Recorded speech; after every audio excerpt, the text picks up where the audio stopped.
কিন্তু গোবিন্দ আমার কিসের পসরা নিয়ে বসে আছে? কিসের? বলে রূপের পসরা। এই যে রূপের পসরা নিয়ে বসে আছে, এই রূপের পসরা কি সবাই লাভ করতে পারে? সবার ভাগ্যে হয়? হয় না। কেন হয় না? কারণ এই জাগতিক জগতের টাকা পয়সা দিয়ে কখনো ওই রূপের পসরা লাভ করা যায় না। তাহলে রূপের পসরা লাভ করতে হলে, কিনতে হলে কি করতে হবে গো? সেই ভবনদী পারের কড়িটা এই জগতেই অর্জন করতে হবে। সেই কড়ি যদি অর্জন করা যায় তবেই সেই ভগবানের কৃপা লাভ করা সম্ভব। তাই বলছে, দেখো দেখো সেই রূপের পসরা লাভ হবে কখন জানো? গৌর কৃপা লাভ হবে কখন? যদি কৃপা করে তোমরা মাখো মাখো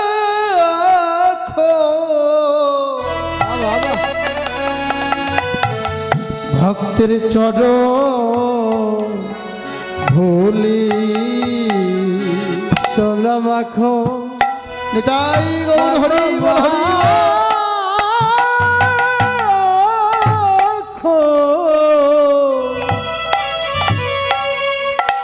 ভগতের চরণ ধুলি,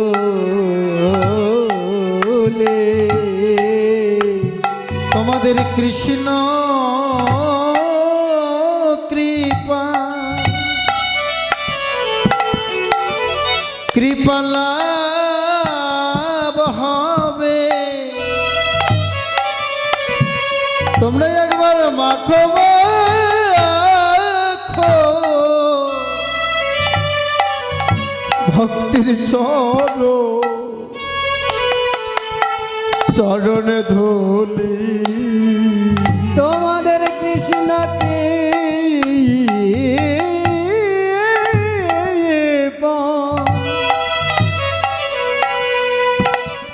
और लाभ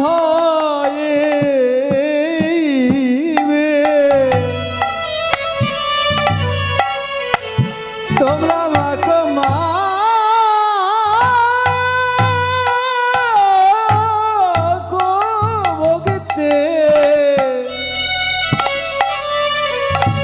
ভগতের চরণ ধুলি, মোদের কৃষ্ণ কৃপা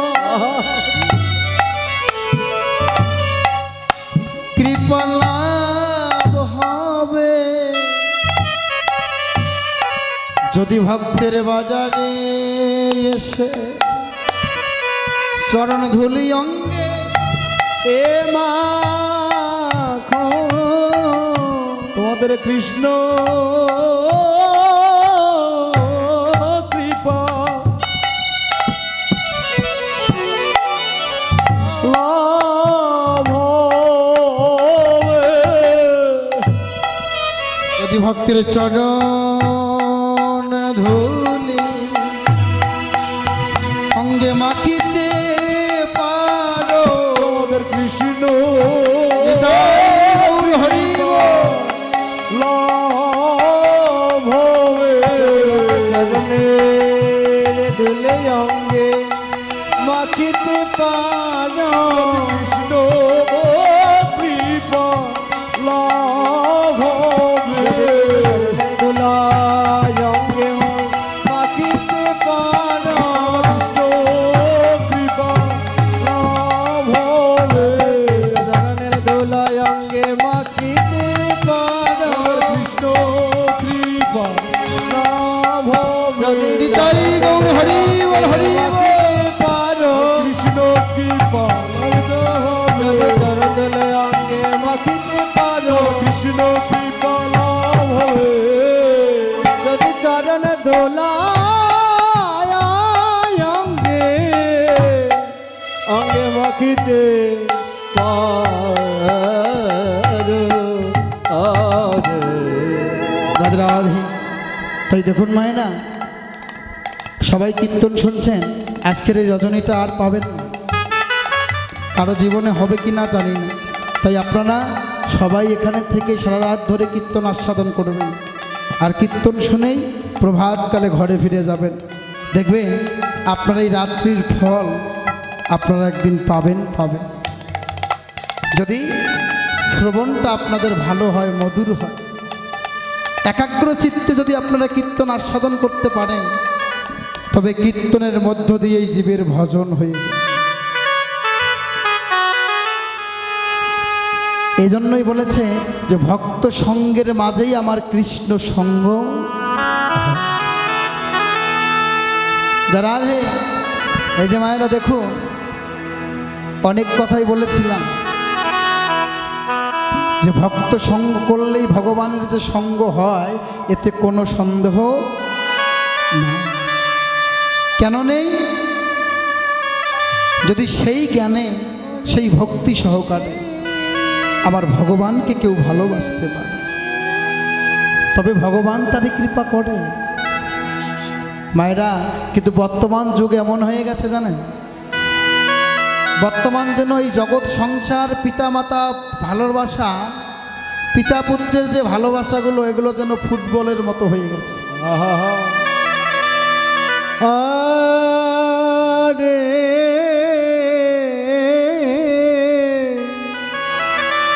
ছোট্ট করে বলছি, সময় আমার শেষ, ছোট্ট করে বলছি, আমার দাদা এই কথাটার অনুরোধ রেখেছিল বলে, বর্তমান যে প্রেক্ষাপট, বর্তমান যে পরিস্থিতি, পিতা পুত্রের ভালোবাসা আর ভালোবাসা নেই, এই সব স্বার্থময়। হরে হরি হরি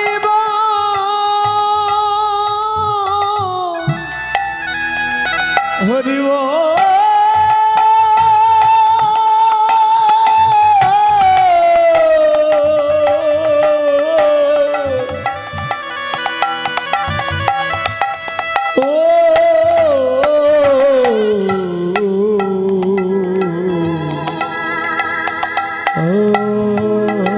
কেন বলুন তো? কিছুদিন আগে ফুটবল খেলা হয়েছে, একটু কথাটা শুনবেন, যদিও গল্প আকারে বলছি ছোট্ট করে, এর মধ্যে একটা তত্ত্ব লুকিয়ে আছে।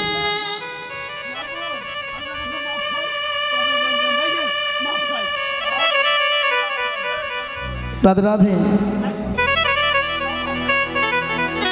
হরিবল ববসন। ফুটবল যখন আমরা আনন্দের সহিত কিনতে যাই, হ্যাঁ, বলের সঙ্গে একটা জাল ফ্রি দেয় কিনা? একটা জালেটি ব্যাগ থাকে, ওই জালের মধ্যে করে বলটাকে ঘাড়ে করে আমরা কিন্তু আনন্দ সহকারে ঘরে নিয়ে আসি। ঠিক তখন ওই বলটা মনে কত আনন্দ পায়, যে আমার কি সৌভাগ্য যে আজকে আমি কাঁধে উঠে তার বাড়িতে চলে যাচ্ছি। বাহ বাহ বাহ। খেলা হবে কখন? বিকালবেলা, খোলা মাঠের নিচে, খোলা আকাশের নিচে বিশাল বড় মাঠ। ততক্ষণ পর্যন্ত বাড়িতে নিয়ে গিয়ে দেখবেন নতুন বলটাকে অনেক আদর করিনি। এই নতুন বলটাকে আদর করে ঘরের দেওয়ালের সঙ্গে টাঙিয়ে রেখে আমি একটু বিশ্রাম করি। গরমের দিন হলে ফ্যানটা ছেড়ে দিই। এবার বল মনে মনে ভাবে, বাবা আমার এত সুখ, ঘাড়ে করে নিয়ে এসলো, আসার পরে আমার গরম লেগেছে বলে আবার ফ্যানটাও ছেড়ে দিল। কিন্তু বল জানে না যে আমার শেষের পরিণতিতে কিবা হবে।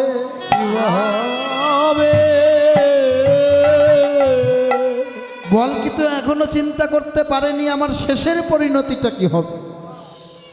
ধীরে ধীরে যখন বিকাল হয়ে যায়, পাড়ার ছেলেদেরকে ডেকে নিয়ে খোলা মাঠের মধ্যে চলে যায়, আবারও বলটাকে ঘাড়ে করে নিয়ে যায়, জালিটি ব্যাগে করে দেয়। নিয়ে গিয়ে দেখবেন দুটি দল কিন্তু মাঠে নামে বাবা, তাই না? দুটি দল যখন দুদিকে মাঠে নামে, বলটাকে মাঝখানে রাখেন, কিন্তু খেলাটা পরিচালনা করার জন্য একজন রেফারি থাকে। তো বলটাকে যখন মাঝখানে রেখেছে আর দুদিকে সারিবদ্ধ হয়ে খেলোয়াড়রা দাঁড়িয়েছে, বল মনে মনে আরো অনেক খুশি হয়ে গেল। বাবা আমার কি শোভা হয়েছে যে আজকে এতগুলো মানুষ আমাকে ঘিরে ধরে আমার শোভা দর্শন। কিন্তু এখনো জানে না যে ওর শেষের পরিণতিতে কিবা আছে। এদিকে দেখার পরে অতিথি চলে যাবার পরে কি হলো, খেলা শুরু হয়ে যায়। আর ব্যাপারী যখন বাঁশিতে হুঁচাল মারে, একজন স্বর দিয়ে আরেকজনের কাছে দেয়, ওই আর একজনকে দেয়। এবার বল মনে মনে ভাবে, এত আদরের পরে যত্নের পরে আমার ভাগ্যে শেষের পরিণতিতে কি এই ছিল। একজন শটে মেরে আরেকজনের কাছে দেয়, আরেকজন শটে মেরে আরেকজনের কাছে দেয়, আরেকজনের কাছে দেয়। এমনি করে লাথি খেতে খেতে সে যে আশ্রয়স্থল, যখন কোনো না কোনো দিকের কোনো গোলকিপারের হাতে পড়ে যায়, তখন কি হয় মা, দেখবেন ওই গুলি যিনি থাকে তিনি বলটাকে বুকে ধরে চুমু খেয়ে আবার শুট করে। যখন হাতে পড়ে যায়, বুকে যখন ধরে, তখন বলে মনে মনে ভাবে এবার বুঝি একটু রক্ষা পেলাম, আরে হরিব, এবার মনে হয় প্রাণে বাঁচলাম। কিন্তু তাই কি হয়, দেখবেন কিছুক্ষণ পর আবার মাঠে নেমে যায়, আবার এদিক থেকে এসে শুট করে, ওদিক থেকে ও শুট করে। এমনি করেই এক চরণ থেকে আরেক চরণে যায়। শেষে বল মনে মনে ভাবে আমার পরিণতিতে এই ছিল, আমি আগে ভাবি নাই। ওমা, এই যে বলটা দিয়ে গল্প করলাম, শুধু গল্পই ভাববেন না। আমাদের বর্তমান পরিস্থিতি, বর্তমান প্রতিটা ফ্যামিলিতে আমি দেখতে পাচ্ছি, আজকে যারা পিতামাতা হয়ে তার 5টি সন্তানকে লালন পালন করে তোলে, কিন্তু ওই পিতামাতা এতটা কষ্ট করবার পরে যখন ছেলেদেরকে বিয়ে দিয়ে দেয়, ঠিক তখন পিতামাতাগুলো যখন বৃদ্ধ হয়ে যায়, তখন যেন সংসারে এরা বড় বোঝা হয়ে যায়, তাই কি না? প্রথম দিকে যখন আপনি সংসারকে দিতে পারবেন, কষ্ট করে খাওয়াতে পারবেন, তখন আপনার আদরের আর সীমা থাকবে না। কিন্তু ধীরে ধীরে কর্মদক্ষতা যখন হারিয়ে যাবে, যখন আপনি কর্মক্ষমতা হারিয়ে ফেলবেন, তখন এই সংসারে আপনার আপনজনরাও আপনাকে আস্তে আস্তে দূরে ঠেলে দেবে। যেমনটা করেছেই বলে, প্রথমে আদর করে নিয়ে এসেছে, পরে আবার কি হলো দেখুন, পরে তাকে মাঠের মধ্যে এদিক থেকে ওদিক ছোটাছুটি করতে হলো। তাই তো বলছে, দেখো একটি সন্তানকে রেখে যদি কোনো পিতা মারা যায়, ওই মা কিন্তু ওই ছেলেকে মানুষ করতে পারে। আরেকটি ছেলেকে রেখে যদি কোনো মা মারা যায়, পিতা কিন্তু এত সহজে তাকে মানুষ করতে পারে না, কারণ এই শক্তিটা মায়ের আছে কিন্তু বাবার নেই। তারপরও তো তারা পিতা মাতা। কিন্তু আজকাল দেখা যায় 4টি সন্তানকে লালিত পালিত করে বড় করে বিয়ে শাদী করার পরে আজ যেন ওই পিতামাতা রূপী ভগবানগুলো, ওরা যেন এই সংসারে বড় বোঝা হয়ে যায়। বাবা এদিকে আছে কিনা, হয় কিনা জানি না, কিন্তু আমার কুড়িগ্রামে অহরহ 5টি সন্তান যদি থাকে, পিতামাতা যখন বৃদ্ধ হয় তখন কি করে জানেন, 1 মাস 1 মাস করে ভাগ করে নেয়। যে আমার ঘরে বাবা মা 1 মাস খাবে, তারপর আমার ছোট জনের ঘরে 1 মাস খাবে, তারপর মেজর ঘরে 1 মাস খাবে। তার মানে কি, দেখো এইটা বলটার মতো পরিণতি হয়ে যায় ওই পিতামাতাগুলোর। কেন? তখন আর এক জায়গায় তাদের দুপুটো অন্ন জোটে না, এদিকে ভাগ করে নেবার পরে এতেও যখন জ্বালা যন্ত্রণা ভোগ করতে হয়, তখন শেষের আশ্রয়স্থল কি হয়, যদি তার মেয়ে থাকে, মেয়ের বাড়িতে চলে যায়। সেখানে আর কয়দিন থাকা যায় বাবা? 2, 4, 5, 10 দিন পরে আবারও কিন্তু সংসারে তারে ফিরে আসতে হয়। হয় কি না? আবার জ্বালা যন্ত্রণা শুরু হলো, কিন্তু না, এই কি সংসার? আজ যাদের জন্য পৃথিবীর সুন্দর ভুবন ভুলানো আজকে আলোয় আলোকিত পৃথিবীটা দেখতে পেলাম, সেই পিতামাতাগুলো বৃদ্ধ হয়ে গেলে আমাদের কাছে যেন বড় বোঝা হয়ে যায়, বড় ভারী বোঝা হয়। কতদিনে এই জঞ্জাল চলে যায়, তাই তো এখন আমরা ভাবতে পারি না, বুঝতে পারি না। কিন্তু যেদিন তারা ওই পিতামাতা রূপী ভগবানকে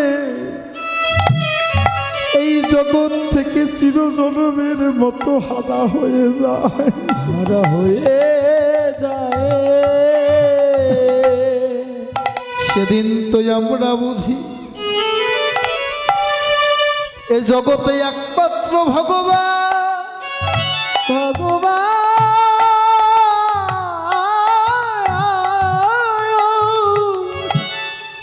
জগতে যাদের পিতামাতা বেঁচে আছে তারাই তো জগতে ভগবান।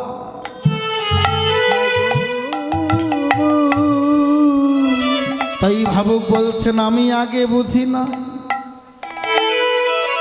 ওরে আমি এখন বুঝিলাম।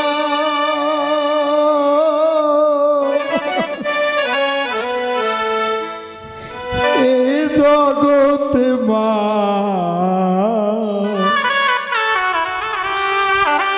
বাবা ভগবান, এ জগতে মা বাবা ভগবান। আমি আগে জানি না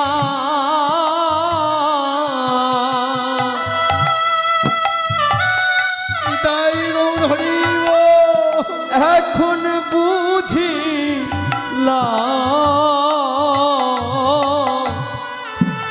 এ জগতে মা বাবা ভগবান,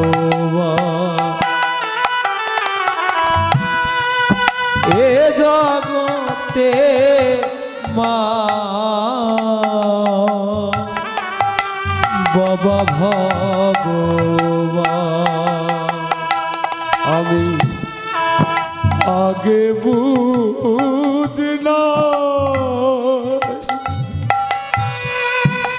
এখন বুঝিলাম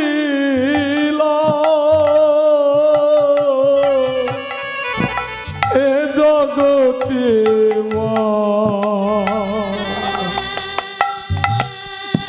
বাবা ভগবান, এ জগতে মা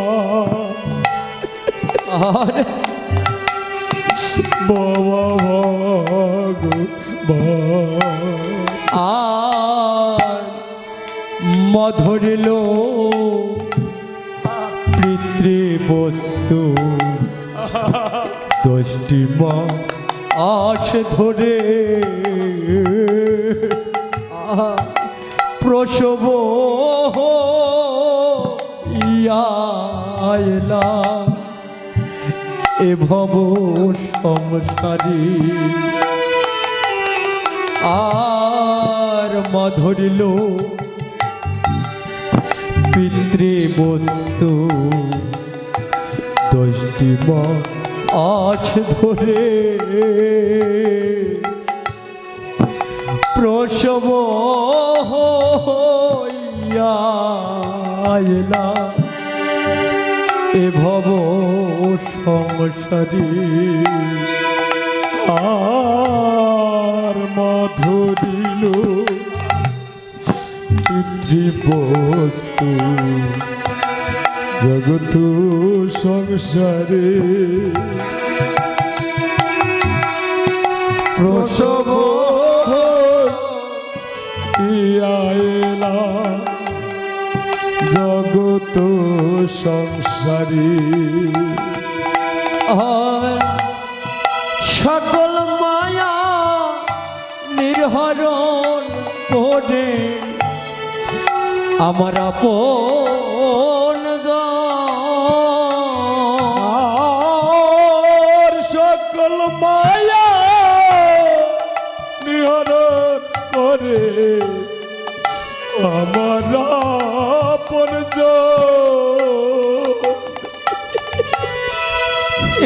জগতে মা বাবা ভগবান আরে জগতে মা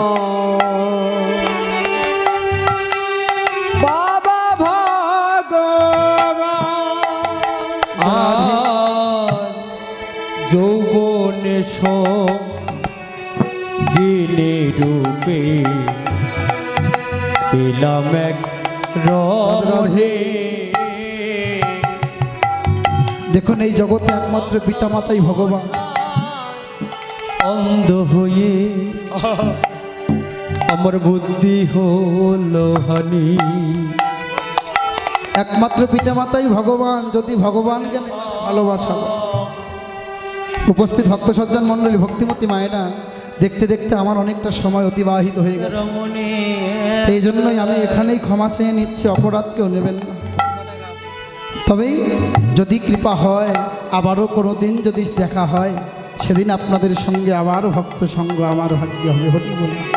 তাই বলছে দেখো দেখো আমি জল আনতে গিয়ে দেখলাম, ওরে জলে রবি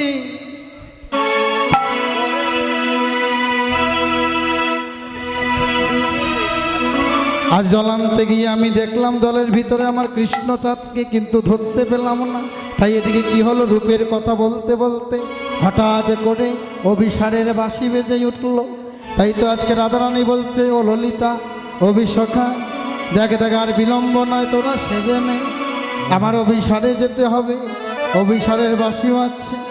উপস্থিত ভক্ত সজ্জন মণ্ডলী, ভক্তিমতী মায়েরা, অপরাধ কেউ নেবেন না। আমাকে এখন বিদায় নিয়ে যাচ্ছে, যাবো চলে।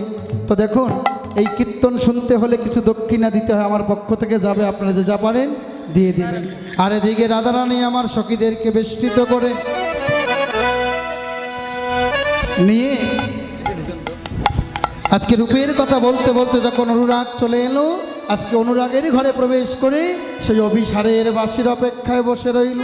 তাই আমার বৈষ্ণব কবি বললেন, অনুরাগে অনুরাগে রহিল,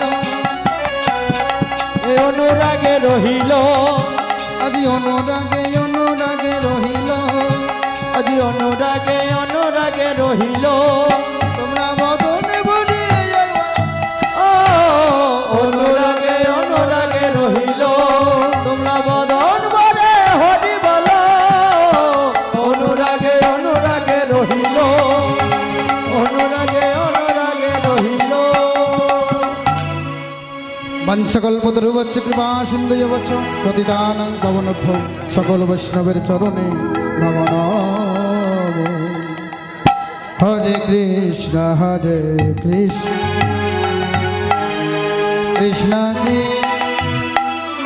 হরে হরে রাম হরে রাম, রাম রাম হরে হরে, হরে কৃষ্ণ এই যে কীর্তন মিডিয়া দাদা খুব ভালো দাদা আছে, সবাই চলে গেলে এটা যাবি না, এটা থাকবি, খুব ভালো। এনার চ্যানেলে ভালো ভালো কীর্তন আছে, কীর্তন মিডিয়া টিম লিখবেন, অনেক কীর্তন আসবে, আপনারা শুনবেন। আমাদের অনেক কীর্তন ছাড়া আছে। কীর্তন মিডিয়া টেন সকল সনাতন ধর্মে যত বড় বড় কীর্তনীয় আছে, কীর্তন হয়েছে নাম কীর্তন লীলা কীর্তন। এই যে কীর্তন মিডিয়া এই চ্যানেলটি, সকল কীর্তনীয়দের কীর্তন এই ইউটিউব চ্যানেলে পাবেন আপনারা। সনাতন ধর্মীয় অনুষ্ঠান ইউটিউব চ্যানেল কীর্তন মিডিয়া, আপনারা সাবস্ক্রাইব, নতুন নতুন কীর্তন আপনারা সাবস্ক্রাইব করবেন। এবং অষ্টকালীন নীলা কীর্তন, গীতা পাঠ, মহানাম যজ্ঞ অনুষ্ঠান, এক নাম নীলা কীর্তন, আপনারা সকলেই ওই চ্যানেলে সাবস্ক্রাইব করবেন। গীতা পাঠ, ভাগবত পাঠ সকল কিছু এই চ্যানেলে দেখতে পাবেন। এবং সকলেই দেখবেন এবং বেশি বেশি করে শেয়ার করবেন, যেন সকলের মাঝে দাদা আরো ভালো ভালো কীর্তন আপনাদেরকে উপহার দিতে পারে। কীর্তন মিডিয়া সকল ভক্তগণই এই চ্যানেলটি দেখবেন। হ্যাঁ, তো গৌর হরি বল। হরি বল, হরি বল। আমার ইউটিউব চ্যানেলে কি আমার এই দাদা আমার অনেক কীর্তন সেরেছে বাবা। আমার এই কীর্তন মিডিয়া 10 লেখলে বহু কীর্তন, আমার কীর্তন অন্যান্য কীর্তন, বাউল গান, কবি গান, শব্দ গান, লীলা কীর্তন, নাম কীর্তন অনেক কিছু পাবেন। আপনারা এই চ্যানেলটা সাবস্ক্রাইব করবেন, এটা আমার অনুরোধ।